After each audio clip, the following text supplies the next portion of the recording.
Welcome to make science classes. I am Ankita. आज हम पढ़ेंगे एसिड बेस रिएक्शन क्या होता है और उसके कॉरस्पॉन्डिंग इलेक्ट्रोफाइल और न्यूक्लियोफाइल का रिएक्शन कैसे होता है। ठीक है, अक्सर हमको ऐसा लगता है, मतलब स्टूडेंट्स को ऐसे डाउट आता है कि जो भी एसिड बेस रिएक्शन होती है वो शायद इलेक्ट्रोफिलिक और न्यूक्लियोफिलिक रिएक्शन होती है, पर ऐसा नहीं है। इलेक्ट्रोफिलिक न्यूक्लियोफिलिक रिएक्शन अलग होता है और एसिड बेस रिएक्शन अलग होता है। हाँ, दिखने में आपको ऐसा लग सकता है कि lone pair duration, lone pair exception is called electrophilic nucleophilic reaction, but still आपको एसिड बेस रिएक्शन अलग दिखेगा, है ना, अलग समझना पड़ेगा, और इलेक्ट्रोफिलिक न्यूक्लियोफिलिक रिएक्शन अलग समझना पड़ेगा। ठीक है, सो स्टार्ट करते हैं एक बहुत मजेदार टॉपिक से, which is our statement of RNS equation. ठीक है, देखिए स्टेटमेंट ऑफ आरएनएस इक्वेशन क्या कहता है। एसिड मतलब according to Arrhenius equation, Arrhenius ji एक साइंटिस्ट थे, है ना, उन्होंने बहुत सारे थ्योरीज प्रोवाइड की केमिस्ट्री में, और उनके थ्योरीज से हम बहुत कुछ सीख पाते हैं। जब हमारे पास एसिड बेस रिएक्शन का थ्योरी आया आरएनएस इक्वेशन से, तो आरएनएस इक्वेशन से ही हमको केमिकल काइनेटिक्स में भी बहुत मदद मिली। आरएनएस इक्वेशन में बहुत कुछ न्यू फॉर्मूला सीखने को मिलता है। सो आरएनएस इक्वेशन के तरफ से जो एसिड का स्टेटमेंट दिया गया था वो क्या था, यहाँ पे मैंने लिख के रखा है, थोड़ा छोटा छोटा लिखा है, आप स्क्रीनशॉट लेके अच्छे से पढ़ लीजिएगा, एक पेज बना के उसमें लिखिए और अच्छे से उसको रीड कीजिए। ठीक है, देखिए स्टेटमेंट ऑफ आरएनएस इक्वेशन के तरफ से जो एसिड का डेफिनेशन था वो क्या था।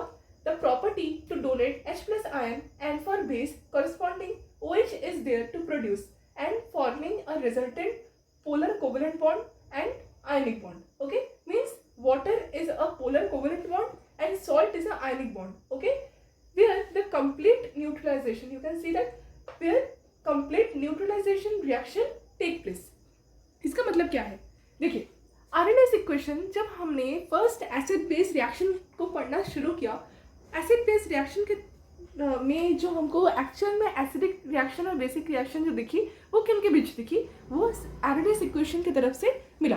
ठीक है, वो स्टेटमेंट हमको कहाँ से मिला, आरएनएस इक्वेशन की तरफ से मिला।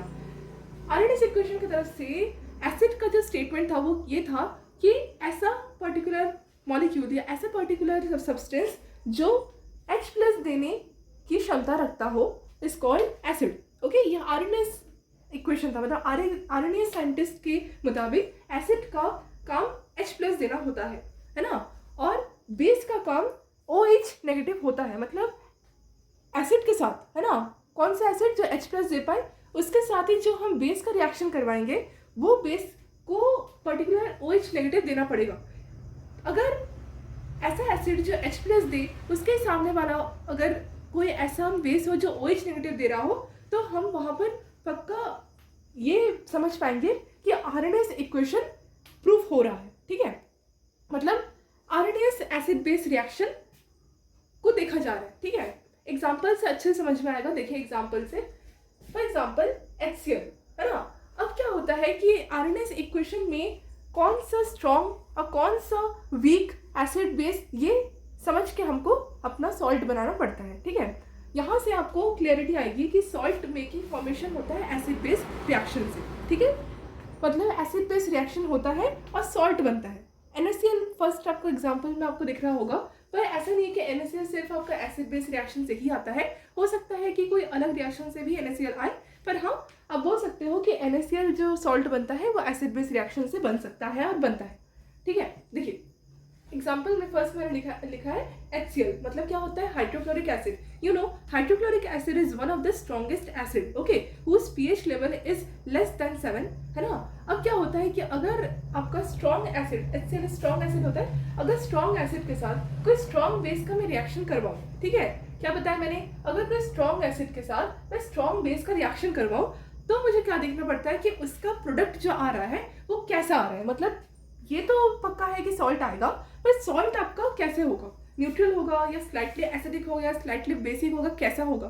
देखिए कुछ नहीं करना, हमको स्ट्रॉन्ग एसिड और स्ट्रॉन्ग बेस में क्या देखना था। According to Arrhenius equation, strong acid का काम क्या होता है, H+ देना, और स्ट्रॉन्ग बेस का काम क्या होता है, OH नेगेटिव देना। व्हेन दे, मतलब तभी वो H+ देंगे, OH नेगेटिव देंगे जब वो वाटर के प्रेजेंस में होंगे, मतलब वाटर के प्रेजेंस में वो OH नेगेटिव और H+ देते हैं। ठीक है, in the presence of water you can write this extra definition okay, अब देखिए इसका जो मैकेनिज्म होता है वो एक्शन में कैसे होता है। अगर स्ट्रॉन्ग एसिड H+ दे रहा है और स्ट्रॉन्ग बेस OH नेगेटिव दे रहा है, तो इन फ्यूचर क्या बनेगा, आपका H2O बनेगा, क्योंकि OH नेगेटिव और H+ के बीच में क्या होगी, रिएक्शन होगी, ठीक है, एसिड बेस रिएक्शन होगी। और Na पॉजिटिव आपका स्ट्रॉन्ग बेस की तरफ से निकलेगा, है ना, टूट के। अब देखिए ये जो बेस है ये आरएनएस इक्वेशन की तरफ से बेस है, जहां पर मेटल और नॉन मेटल के बीच में बॉन्डिंग बनती है, ऐसे बेस की बात हो रही है। अच्छा, यहाँ तक क्लियर हो गया। ऐसे बेस की बात हो रही है जहां मेटल और नॉन मेटल की बात हो रही है। आरएनएस इक्वेशन की तरफ से OH नेगेटिव वहीं से आएगा जहां मेटेलिक कैरेक्टर होगा, है ना, मेटेलिक बॉन्डिंग होगी। अब Na, you know that Na is a type of metal। अब ये क्या होता है, Na पॉजिटिव अलग क्लीवेज होती है और OH नेगेटिव अलग क्लीवेज होती है, which results in heterolytic cleavage। Further Na positive और Cl नेगेटिव बॉन्डिंग करते हैं और NaCl सॉल्ट बनाते हैं, which is sodium chloride salt, और results in water releasing result भी आता है, विच इज H2O। कैसे आया, OH नेगेटिव स्ट्रॉन्ग बेस की तरफ से मिला था और H पॉजिटिव स्ट्रॉन्ग एसिड की तरफ से। अब बहुत इंपॉर्टेंट टॉपिक होता है, यहाँ पर बच्चे कंफ्यूज होते हैं। जब हम 11th 12th में होते हैं तो हमारे पास एक बहुत इंपॉर्टेंट चैप्टर आता है, which is salt analysis chapter. Salt analysis chapter से ही हमको जो है सॉल्ट का मतलब डेफिनेशन क्लियर होता है कि एक्चुअल में सॉल्ट का काम क्या होता है। देखिए सॉल्ट बनता कहाँ से है, एसिड बेस रिएक्शन से, ये हमको केमिस्ट्री सिखाता है, ठीक है। और क्या होता है जो आपका रिजल्टेंट सॉल्ट होता है वो सॉल्ट का कैपेसिटी जितना अच्छा, कैपेसिटी मतलब सॉल्ट का पावर क्या होता है कि जब वो वाटर के प्रेजेंस में डिजॉल्व होगा तो वो क्या करेगा, जल्द से जल्द कंस्टिट्यूएंट पार्टिकल्स में, मतलब अपने नेगेटिव और पॉजिटिव पोल्स में ब्रेक होगा। That is the power of salt. तो अगर मैं NaCl ले रही हूँ, आप देख सकते हो कि NaCl स्ट्रॉन्ग एसिड और स्ट्रॉन्ग बेस के रिएक्शन से आया है, तो आप बोल सकते हो कि NaCl बहुत अच्छा सॉल्ट है और ये सॉल्ट न्यूट्रल है, ठीक है। यहाँ पर ना ही कोई एसिडिक ज्यादा कैरेक्टर है ना ही बेसिक कैरेक्टर है, क्योंकि दोनों ही स्ट्रॉन्ग हमने मॉलिक्यूल्स लिए। यू कैन से स्ट्रॉन्ग, आप बोल सकते हो कि एसिड बेसिक जो आपका रिएक्शन वो स्ट्रॉन्ग के बीच में हुआ, है ना, इसीलिए जो आपका सॉल्ट बना वो भी न्यूट्रल बना, विच इज NaCl। अब NaCl प्लस H2 मतलब हमारा वाटर भी रिलीज हुआ। अगर ऐसा आपको रिएक्शन देखने को मिले, ये आपका क्या है, एसिड बेस रिएक्शन, और H2 और NaCl में फर्दर हमको क्या ढूंढना पड़ता है ये भी हमको देखना है। देखिए NaCl तो आपको सॉल्ट बन गया, है ना, और वाटर तो आपको वाटर है। अब देखिए यहाँ पर बच्चे कंफ्यूज होते हैं कि सॉल्ट और वाटर तो बन गया, पर बहुत बार हम कंजुगेट एसिड और कंजुगेट बेस में कंफ्यूज हो जाते हैं। देखिए कंजुगेट एसिड और कंजुगेट बेस क्या होता है, मैं आपको एक चीज क्लियर कर देना चाहती हूँ कि कंजुगेट बेस वो पार्ट होता है, कंजुगेट बेस वो पार्ट होता है जो एसिड से निकलता है, मतलब एसिड से निकलता है, मतलब एसिड है HCl, ठीक है, अच्छे से समझिए, एसिड HCl है। HCl का काम क्या था, when it goes reaction with NaOH, उसका काम क्या था, H+ देना। जब वो H+ दे रहा था तो उसके साथ क्या था, क्लोरीन, राइट। क्लोरीन H+ को देने के बाद क्या बचा, क्लोरीन क्लोराइड आयन के तौर पर वो रह गया ना। अब ये H+ देने के बाद जो क्लोराइड बचा, ये आपको क्या है, कंजुगेट बेस है। क्या है, कंजुगेट बेस है, क्योंकि H पॉजिटिव आपका क्या हुआ, रिएक्शन किया H पॉजिटिव ने किसके साथ, स्ट्रॉन्ग बेस के OH के साथ, ठीक है। मतलब स्ट्रॉन्ग एसिड का आपका क्या पार्ट निकला, एक वीक। आप पढ़ोगे स्ट्रॉन्ग एसिड का कंजुगेट बेस वीक होता है। मैं इसको आज के वीडियो में क्लियर नहीं कर रही हूँ, पर हाँ आप समझो कि स्ट्रॉन्ग एसिड से जो बेस बनता है वो एक्चुअल में एसिड का काम एक बार हो गया H+ देना। After releasing H+ it becomes a base. Which base, conjugate base. H+ जितना जल्दी वो H+ देगा या फिर जितना अच्छे से H+ देगा वो उतना अच्छा स्ट्रॉन्ग एसिड कहलाएगा।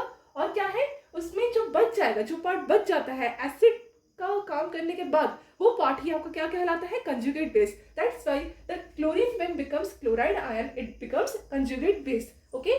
और जो आपका H+ OH नेगेटिव के साथ जब रिएक्शन करता है, H+ जब जाके OH नेगेटिव बेस का पार्ट था, राइट। अब OH नेगेटिव बेस का पार्ट से एसिड के पार्ट से वो एक्यूमुलेट किया और आपका H2O फॉर्म किया। H2O आपका जो बना वो एक्चुअल में H+ की वजह से ही बना, ठीक है। H2O जो बना वो H+ के ही वजह से बना, ठीक है। क्यों, क्योंकि OH नेगेटिव अलग होके H+ के साथ जुड़ा, है ना। क्योंकि देखिए क्लोरीन हम ऐसे नहीं बोल सकते कि HCl और NaOH रिएक्शन नहीं करेगा। दोनों रिएक्शन कैसे कर रहे हैं आपको क्लियर हो रहा है। H प्लस दे रहा है और Na पॉजिटिव और OH नेगेटिव ब्रेक हो रहे हैं, दोनों की तरफ से ब्रेक हो रहे हैं, ठीक है। मतलब reaction particular acid base reaction ही है। अब यहाँ पर OH नेगेटिव और H पॉजिटिव के बीच में बॉन्डिंग बनेगी और आपको फर्दर वाटर मिलेगा। H positive is a kind of acidic nature, ये एसिडिक नेचर ही शो किया है बहुत अच्छे से। और जब H पॉजिटिव OH नेगेटिव के साथ मिक्स हुआ, मतलब रिएक्ट किया, तो उसने क्या बनाया, वाटर बनाया। जिस particular according to Arrhenius equation मुझे ये बताना चाहिए, I should say that when OH negative accepts H plus ion, okay, that particular product will be your conjugate acid, okay। मतलब जो पार्ट OH नेगेटिव है आपका according to Arrhenius equation OH negative आएगा क्योंकि मेटल से अलग ही हो जाएगा, है ना। अब OH नेगेटिव क्या करेगा, H पॉजिटिव को एक्सेप्ट करेगा और जो H पॉजिटिव को एक्सेप्ट करेगा वो कौन है, स्ट्रॉन्ग बेस का OH, ओके। ये आपका फर्स्ट एग्जांपल से क्लैरिटी आ रही है। मतलब Na positive Cl negative makes ionic bonding and creates NaCl salt where H2 is a water releasing। अब यहाँ पर कंजुगेट बेस क्या है, क्लोराइड आयन है जो स्ट्रॉन्ग एसिड का काम करने के बाद बच गया था और NaOH से OH अलग होके, है ना, OH अलग होके आपका H प्लस को एक्सेप्ट किया, है ना, इसीलिए वो क्या कहलाया, कंजुगेट एसिड, ठीक है। As we know that NaOH का OH पार्ट बेस था, पर OH ने further OH negative hydroxide ion ने H पॉजिटिव के साथ हाइड्रोजन आयन के साथ बॉन्डिंग की विच रिजल्ट्स इन वाटर और आपका क्या आया, कंजुगेट एसिड आया, ठीक है। That is your conjugate base and conjugate acid part of this particular HCl and NaOH bonding, okay. यहाँ क्लियर हुआ। नेक्स्ट हम देख लेते हैं कि NaCl आपका क्या है, सॉल्ट है, ठीक है। अगर NaCl आपका सॉल्ट है तो यहाँ पर अगेन बच्चे कंफ्यूज हो जाते हैं कि NaCl अगर सॉल्ट है तो सॉल्ट में कंजुगेट एसिड और कंजुगेट बेस तो क्लियरिटी आ गई, है ना, पर सॉल्ट में एसिडिक रेडिकल और बेसिक रेडिकल क्या होता है। देखिए acidic radical basic radical every time salt में ही आपको ढूंढना पड़ेगा क्योंकि एसिडिक रेडिकल बेसिक रेडिकल होता ही है बेस का एक पार्ट मिला के और एसिड का एक पार्ट मिला के, ठीक है। अगेन जब हमारे पास सॉल्ट बन जाएगा ना, है ना, अब इसमें आपको कोई कंजुगेट एसिड कंजुगेट बेस का कोई मतलब फॉर्मूला नहीं लगाना। यहाँ पर आप NaCl को परफेक्ट देखोगे, ठीक है। जब ये in the presence of water constituent ionic particles में डिवाइड हो रहा है, मतलब यही आपको क्या है, मेन सॉल्ट है, मतलब NaCl इज योर सॉल्ट। अब देखिए NaCl ब्रेक कैसे होगा, पॉजिटिव पोल में कौन ब्रेक होगा, Na पॉजिटिव में और क्लोरीन क्लोराइड आयन में, है ना। अब Na पॉजिटिव आपको देखना है कि Na पॉजिटिव इस पर्टिकुलर एसिड बेस रिएक्शन में कौन से पार्ट से बिलोंग करता है। तो आपने देखा कि Na पॉजिटिव तो NaOH से बिलोंग करता है जो कि एक्चुअल में बेस था, मतलब Na positive is your basic radical. और जो आपका क्लोराइड था, क्लोराइड आयन, वो एक्चुअल में कहाँ से बिलोंग करता है, वो बिलोंग करता है एसिड से, इसीलिए chloride ion is your acidic radical. तो यहाँ से एक और क्लैरिटी आती है कि बेसिक रेडिकल ज़्यादातर पॉजिटिवली चार्ज रहता है, कैटायन फॉर्म्स रहते हैं, और एसिडिक रेडिकल ज़्यादातर कौन सा फॉर्म रहता है, नेगेटिव आयनिक एनायनिक फॉर्म रहता है, ठीक है। क्लियर हुआ, कुछ समझ आया, ठीक है। Next example number 2 where 2HCl is equals to strong acid, मतलब हाइड्रोक्लोरिक एसिड, अगेन हमने हाइड्रोक्लोरिक एसिड लिया है और ये क्या है, स्ट्रॉन्ग एसिड है, ठीक है। एक और क्या दिया है हमने, इसके साथ बेस का रिएक्शन करवाना है, पर इस बार मैंने दिया है एक वीक बेस, मतलब स्ट्रॉन्ग एसिड के साथ वीक बेस का रिएक्शन कैसे होता है वो हमको देखना है। जैसे करते हैं वैसे ही करेंगे, पर जस्ट फर्दर आपका रिजल्टेंट सॉल्ट आएगा ना, वो आपका क्या आ जाएगा, अकॉर्डिंग टू वो पर्टिकुलर सॉल्ट आपका न्यूट्रल नहीं आएगा। ये मैं आपको क्लियर कर देती हूँ कि न्यूट्रल नहीं आएगा। अगर आपका कोई पार्ट ज़्यादा होता है तो उसका ज़्यादा डोमिनेशन पावर रहता है, ये आपको मैं क्लियर करना चाहती हूँ। अगर आपका स्ट्रॉन्ग एसिड, ठीक है, के साथ वीक बेस रिएक्ट कर रहा है, मतलब जो आपको फर्दर सॉल्ट होगा रिजल्टेंट, वो आपका ज़्यादा एसिडिक कैरेक्टर शो करेगा, ठीक है। एसिडिक सॉल्ट भी होता है, ठीक है। इसका थोड़ा सा मैकेनिज्म देख लीजिए, कुछ नहीं, 2HCl प्लस CaOH, मैंने यहाँ पर 2 मोल्स लिया है HCl का, क्यों, क्योंकि मुझे बैलेंस करना था। Calcium hydroxide is a kind of weak base, ठीक है। यहाँ पर क्या होता है कि calcium 2 positive, again metallic character है ये, तो अब 2 पॉजिटिव में ब्रेक होगा और ये सॉल्टी बनाएगा, और Ca2 नेगेटिव Ca2 पॉजिटिव, मतलब कैल्शियम आयन प्लस आपका यहाँ पर कौन है, नॉन मेटल क्लोरीन, क्योंकि यहाँ पर तो H पॉजिटिव देगा, तो इनमें जो आपका रिएक्शन बनेगा वो Ca2 पॉजिटिव और Cl2 नेगेटिव, है ना। ये आपको कंस्टिट्यूएंट आयन में ब्रेक होने का क्षमता है, means it is your salt, okay. Which salt is a type of acidic salt, why, because strong acid is reacted with weak base. अब हमारे पास जो रिजल्टेंट सॉल्ट आया वो कैसा आया, calcium chloride plus water, where calcium chloride में जो chloride ion है that will be behaving as a conjugate base. As you know conjugate base क्यों कहलाया, क्योंकि इसने H+ देने के बाद ये बचा इसमें, ठीक है, बच गया, उसके बाद हमने बॉन्डिंग करवा दी क्योंकि हम खाली नहीं छोड़ सकते थे, आयनिक बॉन्डिंग करवाना पड़ेगा as it is belong to the same kind of, it happens in same, you can take one glass and it happens in same surroundings, that's why it prefers to make bonding, okay। तो calcium ion और chloride ion अलग अलग नहीं रहते, ये बीच में bonding कर लेते हैं, आयनिक बॉन्डिंग, ठीक है। अच्छा, अब हमारे पास जो वाटर है वो अगेन क्या है, कंजुगेट एसिड है, क्योंकि इसने H+ को एक्सेप्ट किया according to Arrhenius equation, OH negative ने H+ को एक्सेप्ट किया, that's why this particular water is behaving as a conjugate acid, okay. यहाँ पर कैल्शियम क्लोराइड में स्लाइटली एसिडिक सॉल्ट बना, और कैल्शियम क्लोराइड में आप बताओ कि कैटायन पार्ट कौन सा बनेगा, पर्टिकुलर दिस मेटालिक कैरेक्टर जो शो कर रहा है कैटायन, मतलब Ca2 positive is behaving as a basic radical, where 2 chloride means 2 moles of chloride ion is behaving as a acidic radical as it belongs from a acid, okay। Example number 2 clear. Example number 3 देखते हैं, ठीक है। देखिए इसमें क्या किया हमने, एक वीक एसिड के साथ एक वीक बेस का रिएक्शन करवाया है, एक वीक बेस के साथ एक वीक एसिड का रिएक्शन करवाया है। Weak acid example carbonic acid, this H2CO3 is a carbonic acid and CaOH2 again have taken the same base which is a weak base। Weak base के साथ weak acid का reaction क्या होता है, देखिए ये भी न्यूट्रल होता है, जैसे दोनों का अगर नेचर सेम होगा तो दोनों ज़्यादा लड़ेंगे नहीं, है ना, मतलब ज़्यादा कोई डोमिनेट किसी को नहीं करेगा, ठीक है। पर किसी की पावर अगर किसी सामने वाले के मुताबिक अगर पावर ज़्यादा होगी तो जाहिर सी बात है कि जो ज़्यादा पावरफुल है वो ज़्यादा डोमिनेट करेगा, है ना। तो अगर हम वीक के बीच में रिएक्शन करवा रहे हैं तो आपका न्यूट्रल आएगा रिजल्ट, अगर हम स्ट्रॉन्ग के बीच में भी रिएक्ट करवा रहे हैं तो भी आपका रिजल्टेंट न्यूट्रल आएगा, ओके। सो यहाँ पर वीक बेस और वीक एसिड के साथ रिएक्शन करवाने के बाद हमारे पास आप देख लो ये आपका जो है समझने का तरीका है, CaHCO3 is your calcium hydrogen carbonate is your particular salt, okay, with salt neutral salt because weak type of natures, और यहाँ पर वाटर भी रिलीज होगा, particular complete neutralization process takes place, and conjugate base कौन सा है, जो आपका एसिड का काम करने के बाद H+ डोनेट करने के बाद बचा, और ऐसा नहीं है कि ये फर्दर H+ डोनेट नहीं कर पाएगा, आप इसको समझ सकते हो कि it is what H2CO3 is a type of diprotic acid. मतलब अगर मैं पूछूं कि conjugate base of carbonic acid, so आप बोलोगे बाइकार्बोनेट आयन। अगर मैं आपसे पूछूं कि what is the conjugate base of bicarbonate ion, so you will answer me that carbonate ion is the conjugate base of carbonic means bicarbonate ion, okay. So ऐसा नहीं है कि एक बार कार्बोनिक एसिड H+ दे दिया उसका काम खत्म, वो जितने बार H+ दे सकता है, एसिड का काम जितने बार H+ दे सकता है उतना अच्छा वो एसिड कहलाता है, तब तक एसिडिक रहेगा जब तक वो H+ दे सकता है। Is that clear, okay. अब देखिए CaHCO3 मतलब ये न्यूट्रल सॉल्ट बना, उसके बाद हमने बेसिक रेडिकल और एसिडिक रेडिकल को ढूंढ लिया, बहुत इजी है, मेटल कॉलर कीजिए, is your basic radical as it belongs to cation group, and HCO3 negative is your anion group, that particular will be your acidic radical। So I have completed the balancing, you can do it, okay।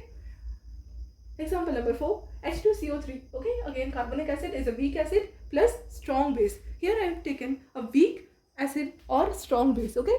मतलब मैंने strong acid के साथ strong base का reaction देख लिया, weak base के साथ weak acid का रिएक्शन देख लिया, है ना, स्ट्रॉन्ग एसिड के साथ वीक बेस का रिएक्शन देख लिया। अब मुझे क्या देखना है, वीक एसिड के साथ स्ट्रॉन्ग बेस का रिएक्शन कैसे होता है, मतलब इस पर स्ट्रॉन्ग कौन है, बेस है, मतलब डोमिनेट कौन करेगा, बेस, मतलब बेस की डोमिनेशन पावर बहुत ज़्यादा है as compare to the acidic acid, okay. अब देखिए अगर यहाँ पर वीक एसिड है और स्ट्रॉन्ग बेस है, मतलब फर्दर जो सॉल्ट तो बनेगा ही, क्योंकि यहाँ पर सॉल्ट फॉर्मेशन का काम चल रहा है। अगर सॉल्ट यहाँ पर बनाना है, मतलब यहाँ पर ये क्लियर होना चाहिए आपको कि जो आपका सॉल्ट है वो फर्दर कौन सा सॉल्ट होगा, बेसिक सॉल्ट होगा। बेसिक सॉल्ट देखिए एसिडिक सॉल्ट भी होता है, बेसिक सॉल्ट भी होता है, न्यूट्रल सॉल्ट भी होता है, कहाँ पर कब क्या होता है वो आपको क्लियर हो गया होगा अब तक, आई होप। अब देखिए जो आपका वीक एसिड है और स्ट्रॉन्ग बेस है उसमें रिएक्शन होगा, है ना, वीक एसिड स्ट्रॉन्ग बेस में रिएक्शन होगा, और आपका जो पर्टिकुलर रिजल्ट बनेगा वो क्या बनेगा, sodium hydrogen carbonate. Sodium hydrogen carbonate class 10th onwards ये मॉलिक्यूल कहीं पढ़ा होगा आपने, और इवन आप घर में भी यूज़ करते हो। कहाँ यूज़ करते हैं मैम, अरे ये घर में यूज़ करते हो आप, कहाँ यूज़ करते हैं, केक बनाने में, बेकिंग सोडा है ये, है ना, NaHCO3 is a baking soda. क्या रहता है? वो सॉल्ट रहता है। कैसा सॉल्ट रहता है? बेसिक सॉल्ट रहता है। क्यों रहता है? क्योंकि ज़्यादा स्ट्रॉन्ग बेस के रिएक्शन में उसका रिजल्ट आता है ना। इसलिए NaHCO3 वो its action name is sodium hydrogen carbonate और you can say sodium bicarbonate. Okay, baking soda होता है। आपको क्लियर हुआ? और 11th में भी इसका एक इक्वेशन बनता है, sodium hydrogen carbonate also known as sodium bicarbonate. इसका मैकेनिज्म पूछा जाता है बहुत बार, और इक्वेशन, केमिकल इक्वेशन, और बहुत बार इसका यूज भी पूछ लिया जाता है 11th होम एग्जाम्स में। ओके, क्लियर हुआ? चलिए, रिजल्ट क्या बना? वाटर बना। कंजुगेट बेस कौन है? जो आपका नेगेटिव चार्ज बचेगा, है ना, और जो आपका H2 है which is your neutral is your conjugate acid. Okay, H plus उसने लिया, क्या किया? एक्सेप्ट किया। OH नेगेटिव ने H प्लस एक्सेप्ट किया अकॉर्डिंग टू RNS इक्वेशन। यहाँ तक सब RNS इक्वेशन की फॉलोइंग चल रही थी, ठीक है। यहाँ तक क्या चल रहा था? RNS इक्वेशन के एग्जाम्पल्स। अब हमको नेक्स्ट RNS इक्वेशन के बाद एक और एसिड बेस रिएक्शन पढ़ना पड़ता है। मैं आपको एक चीज़ क्लियर करना चाहती हूँ कि RNS इक्वेशन के बाद हम क्यों दूसरा एसिड बेस रिएक्शन पढ़ते हैं। ऐसा क्या हुआ RNS इक्वेशन में कि हमारे पास दूसरा एसिड बेस रिएक्शन को भी पढ़ना पड़ा, ठीक है। मतलब RNS इक्वेशन से हम एसिड बेस रिएक्शन कर रहे थे, सॉल्ट बना रहे थे, हो तो जा रहा था काम, उसके बाद भी हमको क्यों दूसरे साइंटिस्ट के एसिड बेस रिएक्शन को पढ़ना पड़ा, ये बच्चों को डाउट आ गया। देखिए, ऐसा सॉल्ट भी बन रहा था, ठीक है। मैं आपको एक चीज़ क्लियर कर देना चाहती हूँ कि ऐसा सॉल्ट भी बन रहा था केमिस्ट्री में जो एक्चुअल में RNS इक्वेशन को फॉलो नहीं कर रहे थे। ऐसा सॉल्ट भी बन रहा था केमिस्ट्री में जो एक्चुअल में RNS एसिड बेस रिएक्शन को फॉलो नहीं कर पा रहे थे, ठीक है। जहाँ पर RNS equation means RNS equation, I should write it equation क्योंकि RNS equation is another thing, but RNS acid base reaction, it is actually RNS acid base reaction. देखिए, RNS एसिड बेस रिएक्शन को हम एक time में follow नहीं कर पाएंगे, ठीक है। आप अभी पढ़ोगे कि कब हम फॉलो नहीं कर पाएंगे RNS इक्वेशन को। Without RNS acid base reaction still acid base reaction happens. ये भी हमको पढ़ना पड़ेगा, ठीक है, ये भी आपको पढ़ना पड़ेगा। देखिए, जहाँ पर RNS acid base reaction fail हो गई, वहीं से ही Lowry Bronsted acid base reaction का आप समझ सकते हो कि वहीं से ही जर्नी स्टार्ट हुई Lowry Bronsted acid base reaction को फॉलो करने की, ठीक है। आपको ऐसे फील होगा कि शायद RNS इक्वेशन कहीं ना कहीं Lowry Bronsted acid base reaction को फॉलो कर रहा था। नहीं, Lowry Bronsted acid base reaction में आपको एक पार्ट क्लियर होगा जो आपको RNS इक्वेशन में नहीं हो रहा था, ठीक है। मतलब RNS equation Lowry Bronsted acid base reaction के सिमिलर है, पर Lowry Bronsted acid base reaction is not just similar to RNS acid base reaction. Why? देखिए, इसका स्टेटमेंट क्या कहता है, मैंने लिख के रखा है, according to this scientist acid property is to donate H plus ion. देखिए, लॉरी ब्रॉन्स्टेड एसिड और जो RNS एसिड बेस रिएक्शन है वो दोनों का प्रॉपर्टी कहीं ना कहीं सेम ही है। मतलब ये भी H प्लस दे रहा है, ये यहाँ से भी एसिडिक कैरेक्टर H प्लस ही दे रहा है, पर बेस का प्रॉपर्टी कुछ अलग दिखा रहा है लॉरी ब्रॉन्स्टेड की तरफ से। बेस का property according to Lowry Bronsted acid base reaction ये कहला रहा है कि बेस वो होता है जिसमें एक्सेप्ट करने की पावर होती है। किसको एक्सेप्ट करने की पावर होती है? H प्लस को। समझ रहे हो आप? ऐसा एसिड बेस रिएक्शन जहाँ पर H प्लस को एक्सेप्ट करने की पावर हो, है ना, और आपका एसिड में H प्लस आयन देने की पावर हो, ये होना चाहिए कॉरेस्पॉन्डिंग, ठीक है। मतलब अगर आपका ऐसा कोई एसिड तो H प्लस ही देगा पर्टिकुलर, पर हाँ ये भी बहुत बार फेल हो जाता है, ये मैं आपको बता दूंगी। देखिए, एसिड है, H प्लस दे सकता है, क्लियर। अब H प्लस देने के बाद सामने वाला अगर कोई बेस ऐसा हो जिसमें OH नेगेटिव ना हो के कुछ और हो, कुछ और मतलब H प्लस लेने की क्षमता हो, तो भी हम बोलेंगे कि acid base reaction took place, ठीक है। देखिए, इसका एग्जांपल से क्लियरिटी आएगी। For example, I have taken one stronger acid which is your HCl and one base. अब देखिए, बेस हमारे पास क्या है इस कंडीशन में? NH3 is ammonia, okay. Ammonia क्या होता है? अमोनिया नाइट्रोजन और 3 हाइड्रोजन की बॉन्डिंग होती है। फिर अमोनिया का जो नाइट्रोजन होता है वो नाइट्रोजन में एक लोन पेयर रहता है। क्या रहता है? Lone pair. अब ये लोन पेयर क्या कर सकता है पता है? नाइट्रोजन के इलेक्ट्रोनेगेटिविटी कम होने के कारण ये लोन पेयर बहुत जल्दी डोनेट हो सकता है और बना सकता है कोऑर्डिनेट बॉन्ड। मैंने ये बात आपको बहुत बार क्लियर की है, जब मैं पढ़ाती रहती हूँ तो कोऑर्डिनेट बॉन्ड करती रहती हूँ, पर हाँ कोऑर्डिनेट बॉन्ड बनाएगा और इन फ्यूचर आपका सॉल्ट बनेगा। अब देखिए यहाँ पर कोई भी मतलब बेस, एसिड को छोड़ दीजिए, एसिड का तो कैरेक्टर भी सेम है, पर बेस में आपका कोई OH नेगेटिव नहीं है और कोई साथ साथ मेटल भी नहीं है, ठीक है। मतलब आपका इन फ्यूचर ये पर्टिकुलर बेस वाटर के साथ रिएक्शन करेगा तो इसमें बस H+ रहने की क्षमता रहेगी, इसमें कोई भी ब्रेकिंग पावर नहीं है, क्योंकि इसमें कोई मेटल है ही नहीं कि अलग अलग वो आयन्स में टूट जाए, ठीक है। मतलब NH3 ज़्यादा स्ट्रॉन्ग बन जाएगा जब वो वाटर के कॉन्टैक्ट में आएगा और साथ साथ नाइट्रोजन के साथ, नाइट्रोजन में लोन पेयर होने की वजह से नाइट्रोजन बहुत इजीली H+ के साथ बॉन्डिंग कर लेगा और एसिड बेस रिएक्शन करेगा। मैंने यहाँ पर अमोनिया और स्ट्रॉन्ग एसिड क्यों लिया? देखिए ammonia is a type of strong base only in the condition of Lowry Bronsted acid base reaction. ये आपका आरएनएस इक्वेशन की तरफ से मैं नहीं बता रही हूँ, क्योंकि आरएनएस इक्वेशन ज़्यादातर आपको मेटल और नॉन मेटल वाला केस में दिख सकता है बेस, पर यहाँ पर आपका ऐसा बेस लिया गया जहाँ पर कोई भी मेटल नहीं है बल्कि दोनों ही नॉन मेटल है, कोवेलेंट बॉन्डिंग है और स्ट्रॉन्ग एसिड और is a type of base. Okay, ऐसा बेस है जिसमें कोई मेटल नहीं है, पर हाँ स्टिल वो एसिड बेस रिएक्शन कर सकते हैं, स्ट्रॉन्ग एक सॉल्ट का फॉर्मेशन कर सकता है और हाँ इसका रिएक्शन में कुछ नहीं करता, ये लोन पेयर H+ को दे सकते हैं, एसिड बेस रिएक्शन कंप्लीट होती है और आपका फर्दर फिर रिजल्ट बनता है वो अमोनियम आयन बनता है और क्लोराइड आयन बनता है। फिर ammonium ion is your conjugate acid because it accepts H+, same आपका जैसे स्टेटमेंट हम आरएनएस इक्वेशन में लिख रहे थे वैसे ही है। और क्लोराइड आयन बच गया है ना, एसिड का कैरेक्टर शो करने के बाद क्लोराइड आयन HCl से बच गया, इसीलिए वो क्या है, कंजुगेट बेस है। अब यहाँ पर आपको अगेन देखना पड़ेगा कि अमोनियम और क्लोराइड ने क्या किया, बॉन्डिंग किया। क्यों किया? क्योंकि दोनों आयन्स है। आयन्स के बॉन्डिंग के बाद NH4 positive is behaving as basic radical. Okay, salt है NH4Cl means ammonium chloride is a type of salt.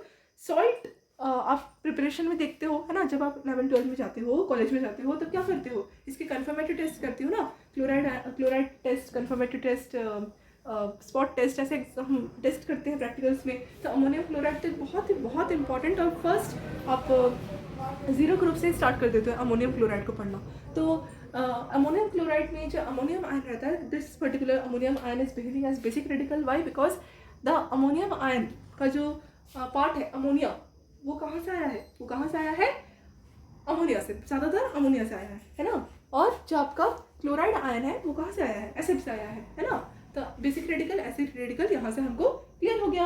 अच्छा, नेक्स्ट स्ट्रॉन्ग एसिड HCl और वाटर बहुत अच्छा बेस नहीं है, पर हाँ बेस है, ठीक है। वो बेसिक कैरेक्टर शो कर सकता है, इसमें 2 लोन पेयर रहता है, पर ऑक्सीजन ज़्यादा इलेक्ट्रोनेगेटिव होने के कारण वो बहुत इच्छा नहीं होती है उसकी ज़्यादा अच्छे से लोन पेयर दे पाए एज कम्पेयर टू नाइट्रोजन की जितनी होती है। अब ऑक्सीजन को लोन पेयर देना ही पड़ेगा क्योंकि उसके सामने एक स्ट्रॉन्ग एसिड H+ दे भी सकता है प्रोटॉन देकर। अब जब यहाँ पर HCl प्रोटॉन दे रहा है ना, मतलब ये deprotonation, when it undergoes deprotonation, तो क्या होता है, यहाँ पर H+ H2 के साथ बॉन्डिंग करता है और हाइड्रोनियम आयन इन केस बनता है। हाइड्रोनियम आयन एक एसिड ही है, आप पढ़ोगे हाइड्रोनियम आयन के प्रेजेंस में एसिडिक कैटलिस्ट की तरह काम करता है हाइड्रोनियम आयन।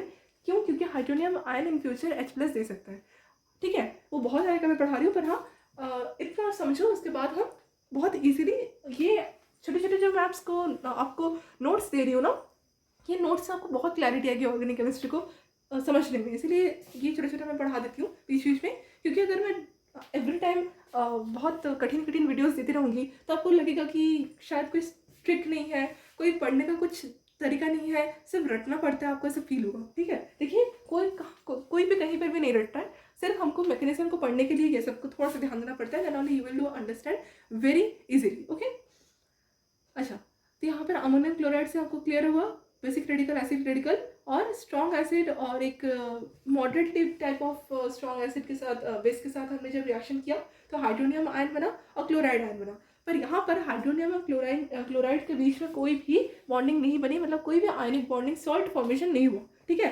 क्लोराइड आयन एक खुद ही सॉल्ट का पार्ट है which is NaCl salt part. पर हाँ अब बोल सकते हो कि यहाँ पर फर्दर आपका कोई भी हाइड्रोनियम क्लोराइड जैसा सॉल्ट नहीं बनता, ठीक है। ये भी मुझे आपको क्लियर करना था, आप आई होप आपको क्लियर हुआ होगा। अब यहाँ पर आप देख सकते हो कि जो हाइड्रोनियम आयन है वो आपको क्या है, कंजुगेट एसिड है ना। क्यों है? क्योंकि इसने H+ एक्सेप्ट किया है, ये भी लॉरी ब्रॉन्स्टेड जी की तरफ से ही दिया गया था स्टेटमेंट। और chloride ion which is conjugate base, why? Because it release from the acid only. Okay, अब देखिए यहाँ पर कोई भी सॉल्ट फॉर्मेशन नहीं हुआ, इसीलिए कोई भी रेडिकल्स भी डिस्कस नहीं किया जाएगा. Okay, last but not the least I have written here Lewis acid base reaction. देखिए हम क्यों लुईस एसिड बेस रिएक्शन पढ़ते हैं. Again Lowry Bronsted acid base reaction, RNS acid base reaction पढ़ने के बाद ऐसा क्या हुआ कि स्टिल हमको लुईस एसिड बेस रिएक्शन पढ़ना पड़ा. देखिए लुईस एसिड बेस रिएक्शन आप दोनों में ऑर्गेनिक केमिस्ट्री में देख सकते हो, पर एक्चुअल में इनऑर्गेनिक केमिस्ट्री में ये जो दोनों हमने इक्वेशन पढ़ा ना साइंटिस्ट का वो वैलिड था, पर still Lewis acid base reaction की वैलिडिटी तब ज़्यादा आई जब हम ऑर्गेनिक केमिस्ट्री में पहुंचे, क्योंकि ऑर्गेनिक केमिस्ट्री में Lewis acid base reaction is nothing but electrophilic nucleophilic reaction. Okay, मतलब लुईस एसिड और लुईस बेस का जो रिएक्शन होता है वो एक्चुअल में न्यूक्लियोफिलिक इलेक्ट्रोफिलिक रिएक्शन में कन्वर्ट हो सकता है. देखिए कैसे.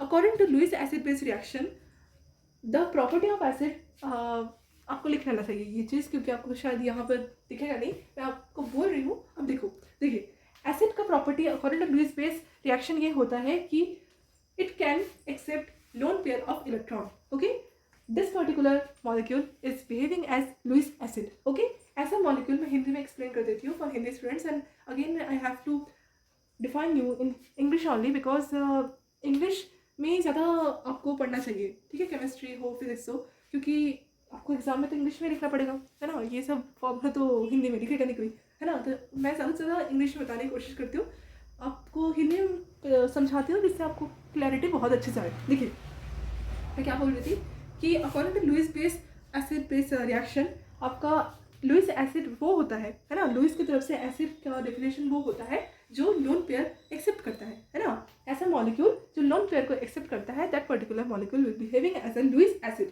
ओके, और लुईस साइंटिस्ट की तरफ से बेस का जो प्रॉपर्टी होगा वो क्या होगा, लोन पेयर डोनेट करना. देखिए लोन पेयर डोनेट तो आपका ये भी कर रहा था Lowry Bronsted acid base reaction में. नाइट्रोजन तो लोन पेयर है ना, नाइट्रोजन के पास लोन पेयर है, वो तो डोनेट कर रहा था, पर स्टिल वो किसको डोनेट कर रहा था, H पॉजिटिव को, बिकॉज इसके पास H पॉजिटिव ही आपका पर्टिकुलर मॉलिक्यूल में प्रेजेंट था. पर यहाँ पर ज़रूरी नहीं है कि लुईस एसिड बेस रिएक्शन में लुईस जो बेस हो वो पर्टिकुलर H प्लस को ही दे, क्योंकि यहाँ पर प्रॉपरली H प्लस नहीं मिलेगा. लुईस एसिड के केस में H प्लस नहीं मिलेगा. हाँ, H प्लस अगर मिलेगा भी वो फर्दर आपका किसी दूसरे के साथ पार्टिसिपेट करेगा एसिड बेस रिएक्शन में, इक्वेशन में H प्लस होगा, पर हाँ H प्लस आपका in this particular Lewis acid base reaction में नहीं होगा. ठीक है, H प्लस निकलेगा क्योंकि यहाँ पर एक आपको एसिड तो मिलेगा ही, यहाँ पर मुझे एक कंजुगेट बेस चाहिए तो मुझे एक एसिड तो मिलेगा ही, पर हाँ यहाँ पर कोई भी पर्टिकुलर जो आपका H प्लस है ना, उसके साथ कोई ऐसा लोन पेयर का रिश्ता नहीं बनेगा जो आपका एसिड बेस रिएक्शन कहलाए. तो यहाँ पर जब H प्लस का कोई काम ही नहीं है तो यहाँ पर एसिड बेस रिएक्शन का भी कोई मतलब नहीं है बताने का. जब तक कोई भी लोन पेयर H प्लस को डोनेट नहीं होता तब तक आपका acid base reaction not favourable. Okay, मतलब वो गलत है. अब अगर यहाँ पर लोन पेयर ऐसा मॉलिक्यूल ऐसा हमने एटम लिया जिसमें लोन पेयर जो है वो क्या है, डोनेट कर रहा है किसको, वैकेंट ऑर्बिटल्स को, तब हम क्या बोलेंगे कि आपका क्या हो गया, nucleophile electrophile reaction took place. Okay, आप देख सकते हो मैंने यहाँ पर एक छोटा सा एग्जांपल लिख के रखा है, aluminium trichloride. You know aluminium is a type of metal और क्लोराइड इसने बॉन्डिंग किया. अब यहाँ पर ऐसा नहीं है कि एल्यूमिनियम ट्राइक्लोराइड का कोई मतलब इन फ्यूचर आप एसिड बेस रिएक्शन नहीं करवा सकते. हाँ वो कर सकता है कॉम्प्लेक्स के तौर पे, वो हम अभी नहीं पढ़ रहे हैं. मैं आपको सिंपल न्यूक्लियोफाइल इलेक्ट्रोफाइल के साथ करस्पॉन्डिंग क्या समझा रही थी, एसिड बेस रिएक्शन, इसीलिए थोड़ा सा इसमें आपको कन्फ्यूजन लग सकता है ना. पर स्टिल आपको भी ये बस समझना है कि जो आपका एल्यूमिनियम क्लोराइड रहता है उसमें कोई भी H प्लस नहीं रहता, मतलब कोई एसिड वो पर्टिकुलर नहीं होता, पर हाँ लुईस की तरफ से वो एसिड कहलाता है, ऐसा एसिड जो लोन पेयर को एक्सेप्ट कर सकता है. एल्यूमिनियम ट्राइक्लोराइड में क्या रहता है, लोन पेयर एक्सेप्ट करने की क्षमता रहती है उसमें. तो अगर वो लोन पेयर एक्सेप्ट कर सकता है ना, अगर वो लोन पेयर एक्सेप्ट कर सकता है तो जाहिर सी बात है वो एक क्या बना, नेगेटिवली चार्ज स्पीशीज बना, है ना. लोन पेयर एक्सेप्ट किया और उसने क्या किया, नेगेटिव चार्ज बनाया, क्योंकि उसमें इलेक्ट्रॉन्स की डेंसिटी बढ़ गई. Okay, is that clear. अच्छा, यहाँ पर जो H पॉजिटिव मैंने यहाँ पर माइनस H पॉजिटिव किया है, ये H positive further acid base reaction में काम आएगा. पर अभी जो एल्यूमिनियम ट्राइक्लोराइड ने लोन पेयर एक्सेप्ट किया किसके थ्रू, HCl के through. HCl is a type of strong acid, है ना, ये आपका स्ट्रॉन्ग एसिड ही होता है, जहाँ पर भी हो HCl is a type of strong acid only. अब in front of Lewis acid वो एक स्ट्रॉन्ग एसिड की तरह काम कर गया और H पॉजिटिव इसने दे दिया, क्लोराइड आयन निकल गया। क्लोराइड एक कंजुगेट बेस होता है, पर इस कंजुगेट बेस में ये एज अ न्यूक्लियोफाइल वर्क किया। न्यूक्लियोफाइल वर्क किया मतलब इसने क्या किया, इलेक्ट्रोफाइल सेंटर की तलाश करके एल्यूमिनियम ट्राइक्लोराइड के वैकेंट ऑर्बिटल ऑफ एल्यूमिनियम के साथ उसने मतलब उसमें फिल हो गया उसका इलेक्ट्रॉन्स, और साथ साथ aluminium trichloride becomes aluminium tetrachloride negative. Okay, here electrophilic nucleophilic reaction took place. Is that clear? I hope is that clear perfectly. और अगर आपको फर्दर कोई डाउट है तो प्लीज़ आप कमेंट में बताइएगा, जिससे मुझे और क्लैरिटी आए कि आपको समझ में आ रहा है, नहीं आ रहा है, और या फिर थोड़ा थोड़ा आ रहा है। तो अगर आपको कोई डाउट हो तो आप प्लीज़ बताइएगा। और इन फ्यूचर अगर मेरे पास बोर्ड आएगा अच्छा वाला डिजिटल बोर्ड, या मैं अगर कोई अच्छा प्लेटफॉर्म में अगर पढ़ा पाई तो मैं इसको और क्लियर करूँगी with the help of numericals also. Okay, और अगर पॉसिबल हुआ तो we will do some lab practicals, अगर पॉसिबल हुआ तो। अभी तो नहीं हो पाएगा because I don't have that much you know, उतना मेरे पास व्यवस्था नहीं है मेरे घर में। ठीक है, मैं सिर्फ आपको एक वीडियो दे सकती हूँ। Okay, I have just one tripod and one board and this marker, और मेरे पास लैब का सामान नहीं है जिसमें आपको शो कर पाती। पर हाँ, अगर लैब से जो इक्विपमेंट्स होती है एसिड बेस इंडिकेटर्स, फिनोप्थिलिन, ये अगर मेरे पास होता तो आई होप आपको और ज़्यादा क्लैरिटी आती। And I want to show in this particular platform, जिससे बच्चों को और ज़्यादा एजुकेशन में नॉलेज मिले, डाउट कम आए, है ना। जितना ज़्यादा आप पढ़ते रहोगे जितना ज़्यादा आपको ये सब चीज़ें क्लियर होती जाएंगी। ठीक है, देखिए है कुछ नहीं, पर हम तो भी डरते हैं। क्यों? क्योंकि हमको समझ में नहीं आता कि H पॉजिटिव कब बिहेव करता है एसिड बेस रिएक्शन, कब H positive acid base reaction में यहाँ पर जैसे आपने देखा ना, लुईस एसिड बेस में H+ का कोई काम ही नहीं था, तो भी हम क्यों यहाँ पर एसिड बेस रिएक्शन करवा रहे हैं। ऐसे छोटी छोटी चीज़ों को समझ नहीं आता। ठीक है, देखिए Lewis acid base reaction inorganic chemistry में एसिड बेस रिएक्शन कहलाती है, पर एक्चुअल में ऑर्गेनिक केमिस्ट्री में न्यूक्लियोफाइल इलेक्ट्रोफाइल हो जाता है। ठीक है, और आपको पता ही है कि न्यूक्लियोफाइल इलेक्ट्रोफाइल ऑर्गेनिक केमिस्ट्री में एक बहुत अच्छा क्या है डेफिनेशन है ना। Organic chemistry is nothing without nucleophile electrophile. सब रिएक्शंस ही न्यूक्लियोफाइल और इलेक्ट्रोफाइल के बीच में ही होती है ऑर्गेनिक मैकेनिज्म्स में। तो I hope I should stop this lecture because 37 minutes हो गए हैं और मैं स्टिल बक किए जा रही हूँ। तो मुझे आपको बस इतना ही समझाना था, और इन फ्यूचर अगर मुझे और मौका मिला तो I will definitely clear it best as much as possible, right. Okay, तो तब तक के लिए पढ़ते रहिए और all the best for exams and be happy and stay safe. Thank you.